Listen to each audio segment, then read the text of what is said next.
Well, there's a lot going on that's being completely ignored because of all the heat waves and the fires. Let's go over to another disaster. Let's go over to the board here.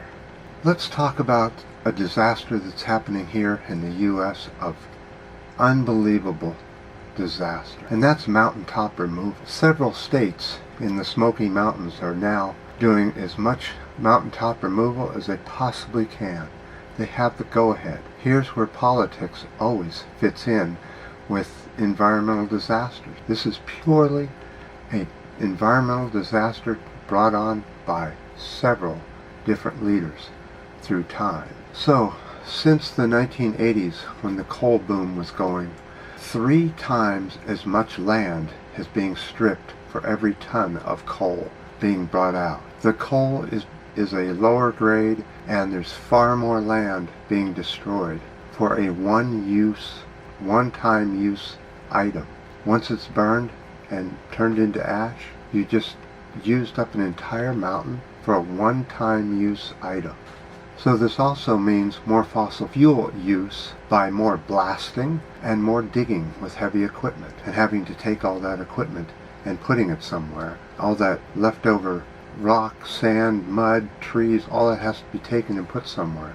The local areas, they're having a lot of problem with dust storms and pollution, both in the air and in the streams. Now I'm going to show you some maps. This is how much mining took place from 1985 to 2015. Staggering. But that's not all. That's 1,100 square miles of mining that has been done in just that short time. And before that, from the early 1970s to 1985, 2,300 square miles were also mined. Now, there's a link down below that's really sad. It's the big picture of the mining here in the U.S. and what we think of our planet and how much we give to greed versus preserving what was there. You can see which one is clearly winning out. Make sure you go to the link, or else this video means nothing. So, one quick note I want you to hear about, and that is I was down and talking to a very old real estate person who's been selling since the 1970s here in San Francisco. He says that what he sees from meetings and talking to other realtors, that it's very difficult now to sell real estate, and that the rate of increase in the amount you pay for a house is slowing down. He says the problem is that there's too much inventory at the high end. There's only so many wealthy people, and they've already bought as many houses as they can. And now the builders are still building for a population that just can't even think of buying that large and luxurious of a home. He thinks that it's the beginning of a slowdown, as he calls it. So a lot of realtors are preparing for what may be coming next.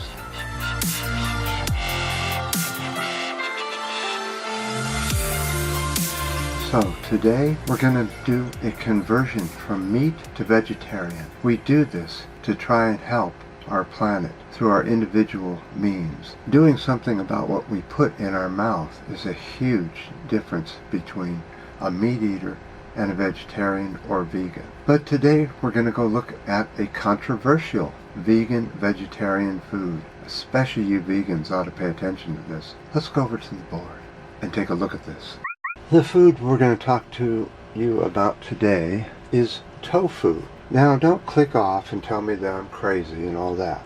I'm talking about organic tofu. In a 4-ounce block of tofu, let's say, you were to slice it up and fry it in a pan that has some kind of seasonings. Maybe you cooked something in it before and you cook it on very low. You just have to heat it up. It doesn't have to be cooked. So, tofu is an excellent food for vegans and vegetarians both, because you get a huge amount of calcium, 77%. You get copper, 58%. Protein, 36% of your daily allowance. Omega-3 fats, 26%. These fats turn into vitamin E, very important for your skin. Most of your body is made up of some sort of skin. Very important to get omega-3 fats into your body. Iron, another one that's difficult for vegan and vegetarians and older people. It's hard to get your iron. 17%. Personally, I don't buy much in the way of packaged items, but this is one of those that I do, because it does give you extra protein, calcium, and zinc even. I like the flavor because you add the flavor you want to into tofu. Slice it, dice it, mush it, mix it with scrambled eggs, maybe, if you're into eggs once in a while. I just had my 1 egg yesterday. That will give me my vitamin B12 that's very difficult for vegetarians to get, along with vegans. So, it's such a versatile food. You can even turn it into hamburgers. That's the food for today. The caution, not much to it, just some food allergies. But really, there's a lot of controversy, and really, it doesn't have to do anything with organic tofu. The non-organic is going to be GMO probably, and the processing is awful and can actually add poison to the tofu. Organic, processed the old-fashioned way is the best, if you can find somebody that makes it that way. I also use soy milk, which is also the same kind of a soy product. That's also organic and will fill in some of those nutrients that are so badly needed in vegan and vegetarians. Remember, you add your own flavor to it, so I'm sure that this hopefully will help you do whatever you can do to try and help us stave off collapse of the earth for just a little bit longer.